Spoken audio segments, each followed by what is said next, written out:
You are listening to I Am Refocused Radio with your host, Shamaya Reed.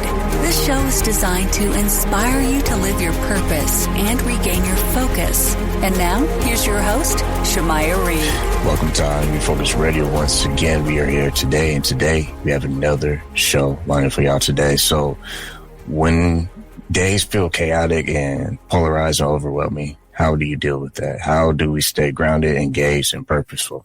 Well, we have a special guest today. Her name is Lauryn Axelrod. She has a website, laurynaxelrod.com.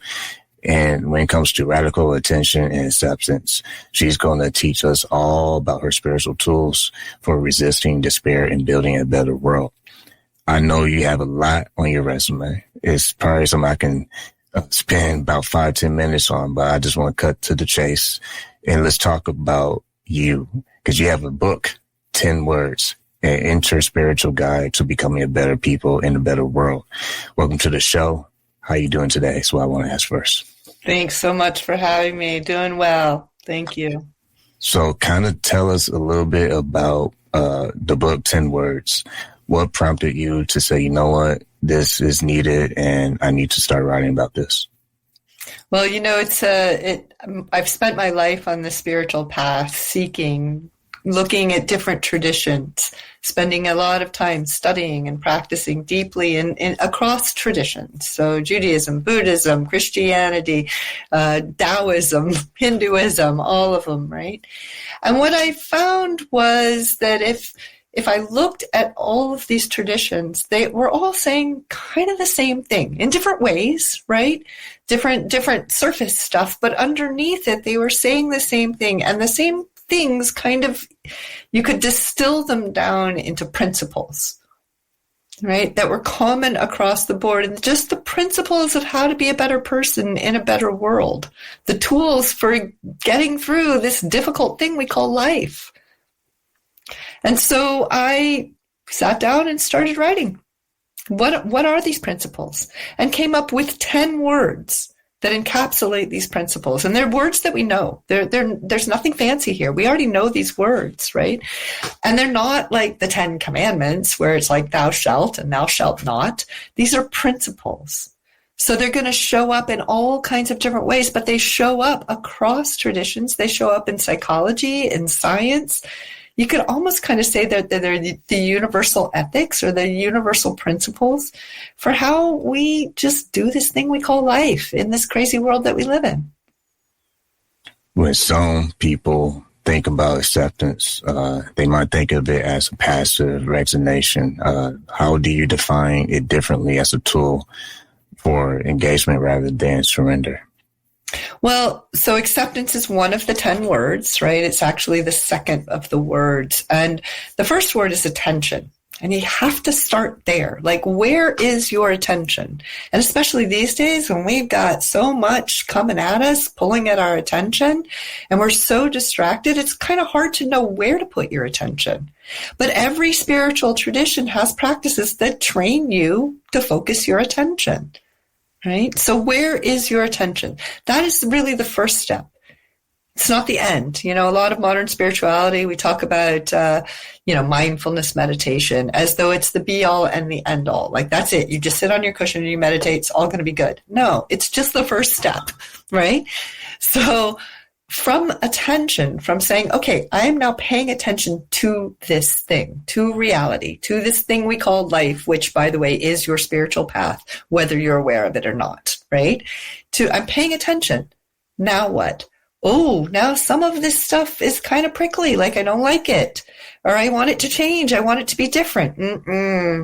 That's where we get into trouble, right? Instead of going, okay, it is what it is. I don't have to like it. I don't have to agree with it. I don't have to affirm it. I don't have to support it, but I have to be able to see it clearly for what it is before I can do anything else.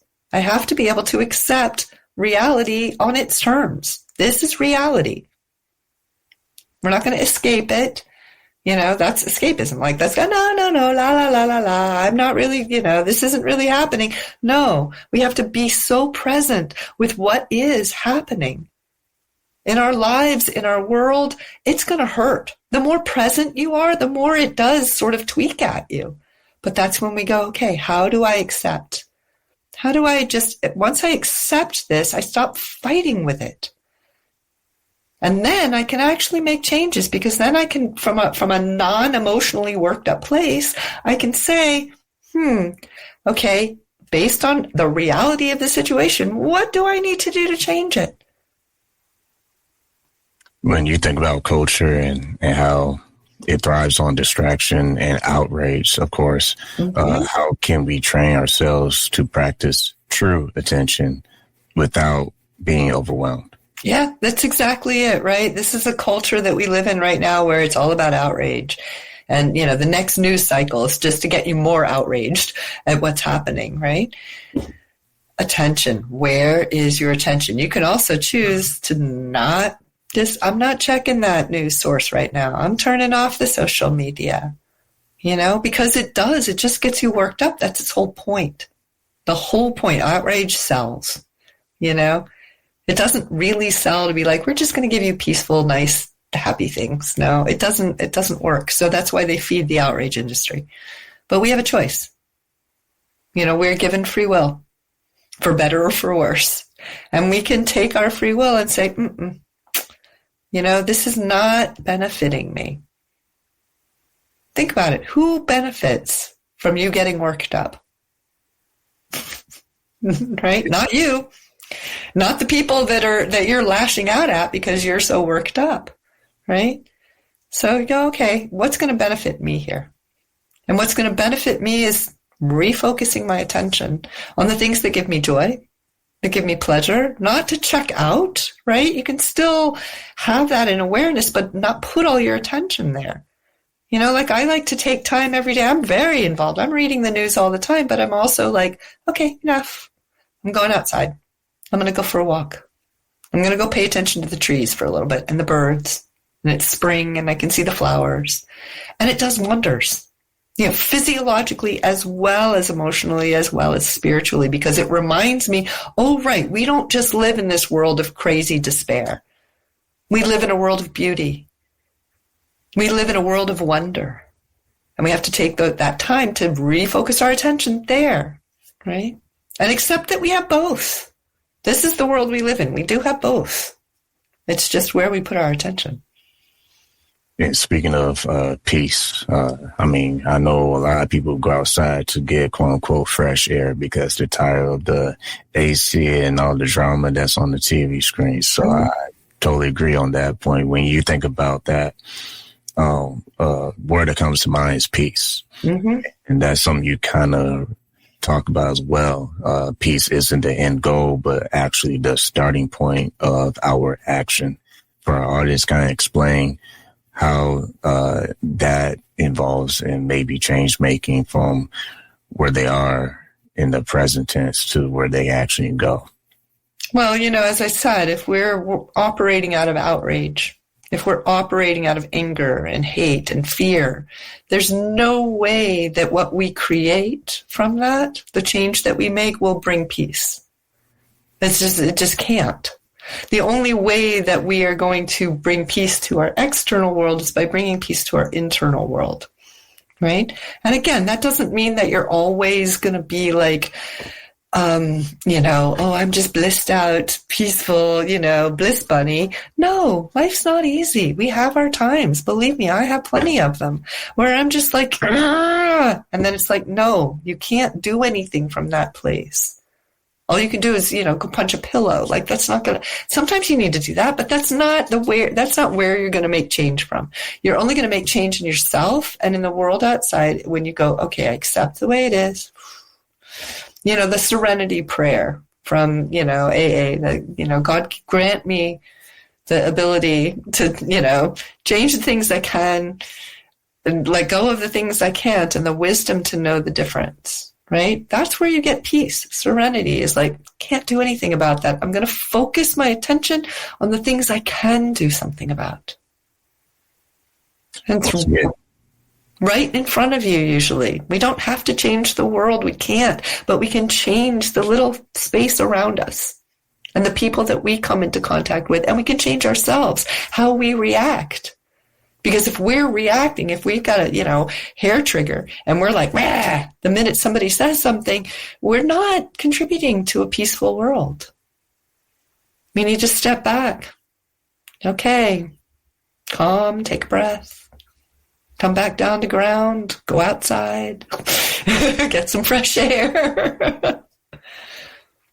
I love that. Once again, listen on Refocus Radio, watching us online, talking to our guest today, Lauryn Axelrod. You can go to her website, laurynaxelrod.com. We're also talking about her book, 10 Words and Interspiritual Guide to Becoming Better People in a Better World. You remind me of a guest I had on who was a U.S. Marine. He had a very unique observation that was pretty clever. And he was talking about closed doors. And he said what he had to realize was, just because you have the closed door in your face doesn't mean you have to just sit there or stand there and be like, woe is me. Like, why did this door close? Sometimes you just got to look down the hallway and say, oh, there's some other options. There's some other opportunities. Maybe I should not zoom in so close to this closed door. And maybe like what you just said moments ago about taking a step back, to see clarity, sometimes we have to zoom out a little bit more. Mm-hmm. Absolutely. Absolutely. And especially, when things are hard. That's why we kind of have to practice when things aren't so hard. It's really hard to learn how to surf in a tsunami, So we practice. Okay, well, I can take a minute every day to just step back and see more clearly. Zoom out, as you say, It's not all bad. You might be having a bad moment, but it's not all bad, and we have to remember that.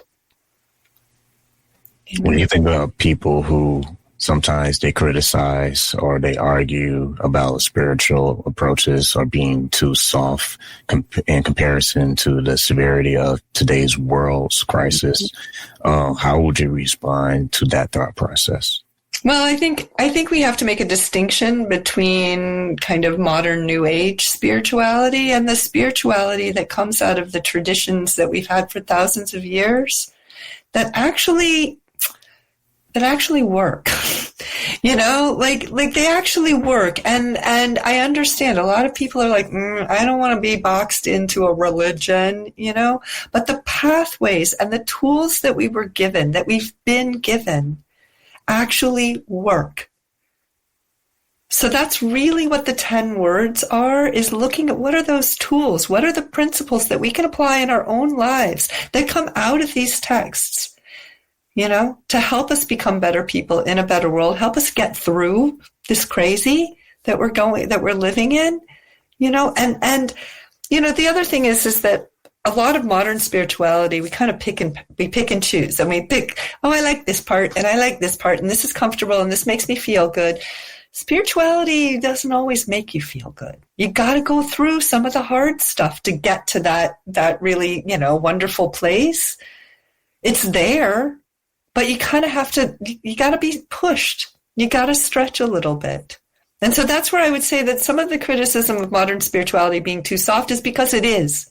It actually is. Like, it's if all I need to go is I'm going to go take my boba bath and, sing to my crystals, and that feels great, nothing wrong with that. But that's not really what a spiritual path is. If you look at the spiritual paths that we've been given across the board, they take a little bit of effort. They're going to push you. It's not easy. If one of the words, for example, is benevolence, right, which is a word across the board, how often do we have to remind ourselves to be nice? Throughout the day. Yeah, exactly. And so it's not always easy. These are simple words, but that doesn't mean that they're easy. They're a lifelong practice because these are the ancient words, these are the ancient principles. And speaking of practice, one would think of patience when they think about your work history. You also work as a hospice chaplain. Mm-hmm. So I want to kind of draw from the earlier comment where you talked about wisdom. I think that word is good because wisdom to know the difference. I think that's a good illustration between the two, because in order to have that kumbaya, peace, happy, joyful moments. You have to go through some challenging situations that may not be the most fun and most convenient part of your day. So what have you learned from the experience of being a hospice chaplain? Did that teach you some things that you appreciate now?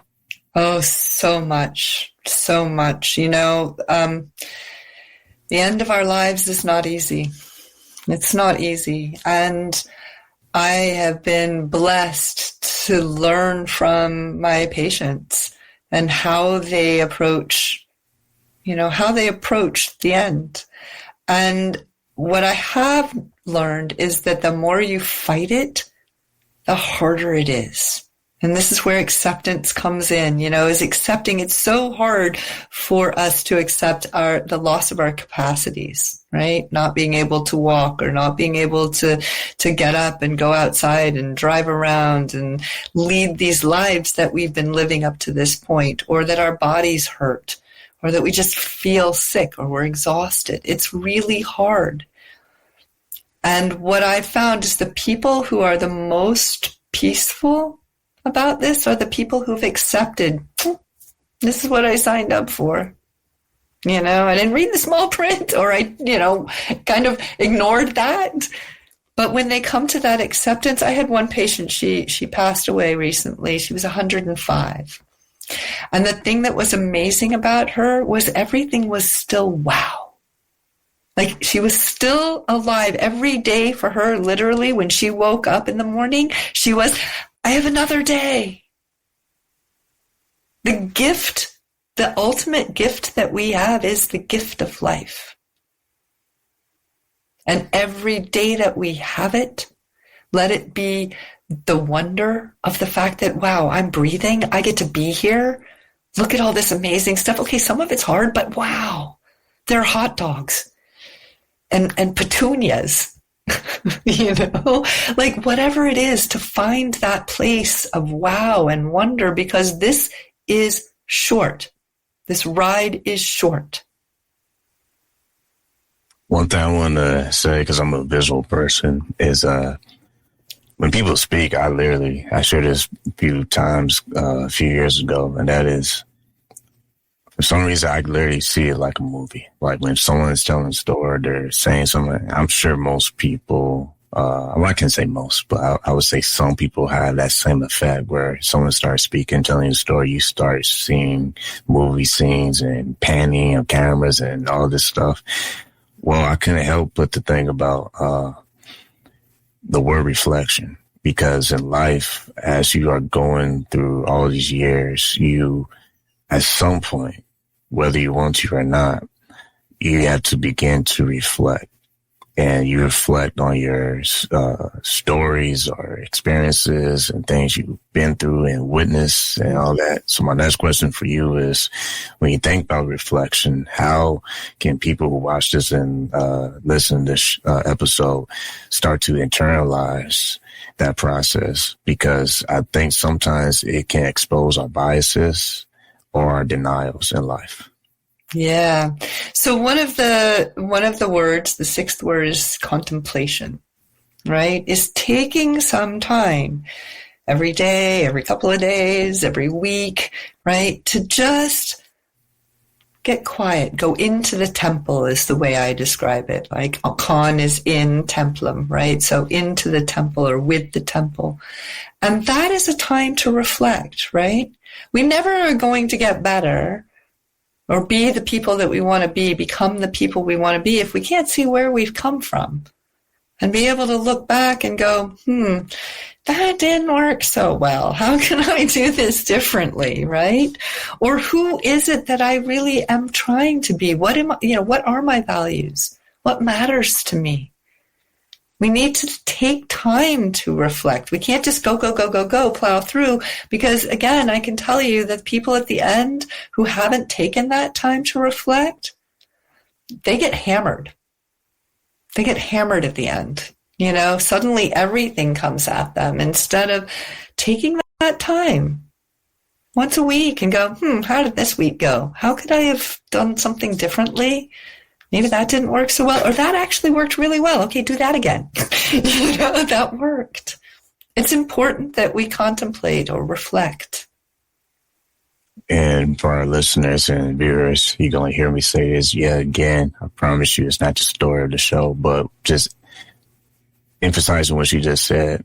I want to add to that.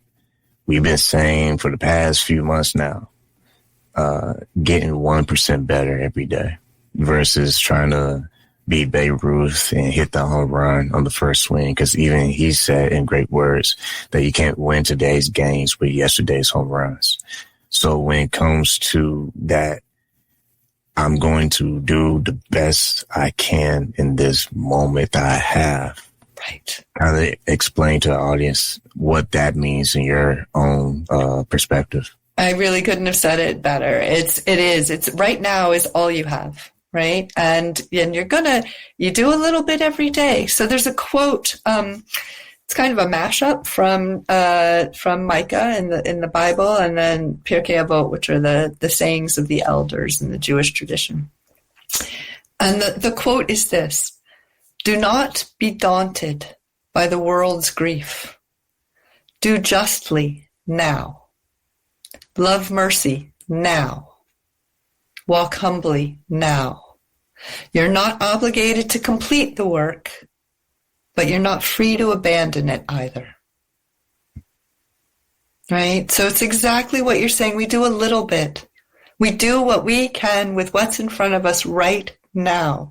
The next moment, it might be something else. We can't save the world. Like, not all of us are, only a few people get to be born, Martin Luther King Jr. or Gandhi, and the rest of us just have to do what we can do right now with the people and places right in front of us.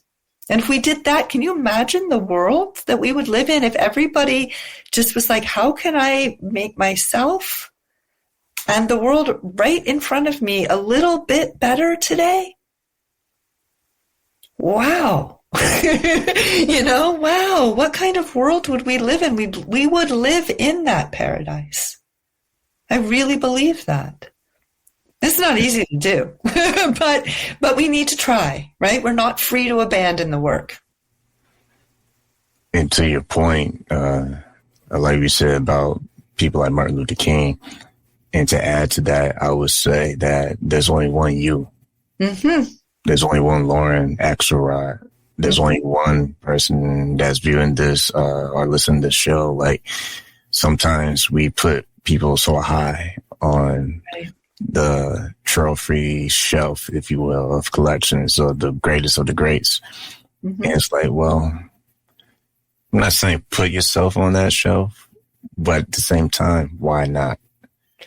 Or it's that was their particular job in the world. You came in with your own. You do you, baby. That's right. You do you, baby, and let everybody else do them. And that's what I'm getting at, because what I'm saying is we stunt our own growth when we say that all the great things have already been done. If that was the case, then there will never be another CEO. There will never be another new president.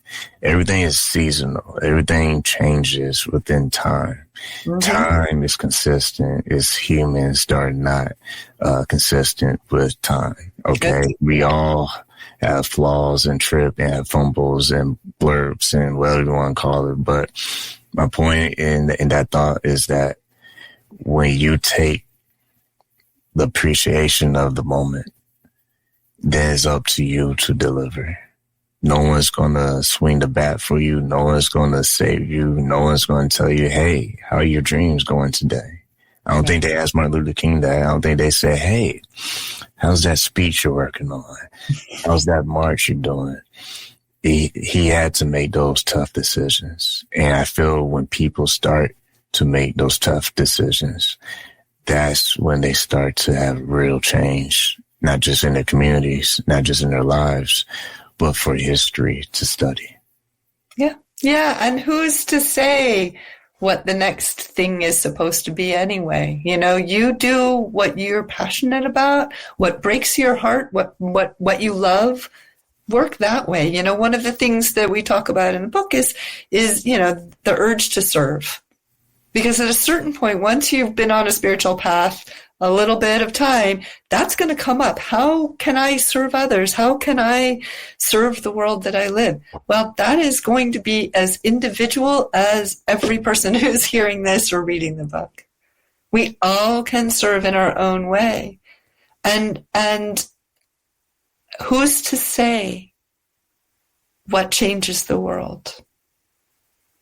Sometimes just smiling at the person in the checkout line could completely change the world. You don't know that. At least it might change their day. That's changing the world. Yeah. Yeah. I think that is something that if people pay more attention to, it's like the small things are always the very pixels that make the big picture. Mm-hmm. I mean, I would almost say that you know, you said that be 1% happier. I'm going to say be 1% kinder. How can you be 1% kinder today? Because I guarantee you will feel that 1% happier if you are 1% kinder. Definitely. Yeah. I think when people take account of what's actually there versus what they assume or what they want to believe, they take all of that out and just actually observe what's in front of them. Mm-hmm. That's the only way you know how to take your next step. Exactly. That's acceptance right there. Attention and acceptance. The first 2 of 10 words, right? Well, once again, you've been listening to Refocus Radio and watching us online, talking to our guest today, Lauryn Axelrod. When people go get your book, 10 Words, and enter a spiritual guide to becoming a better people in a better world, what do you hope that they will pay forward? Not just appreciating the effort you put into the book to teach them wisdom, but also their duty of what they should and ought to do after they read the message.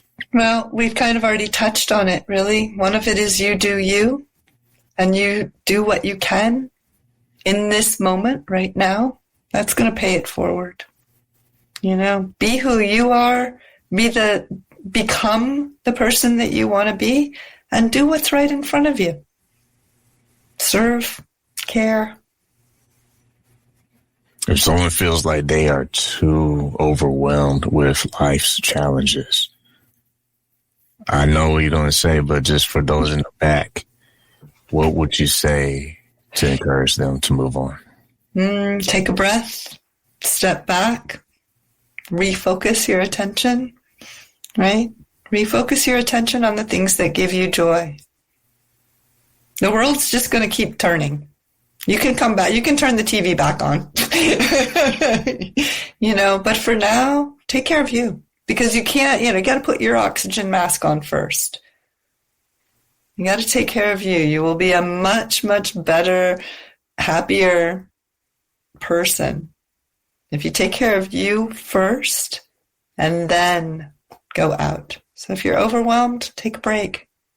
No harm. There's no harm in taking a break, especially now. We're all overwhelmed.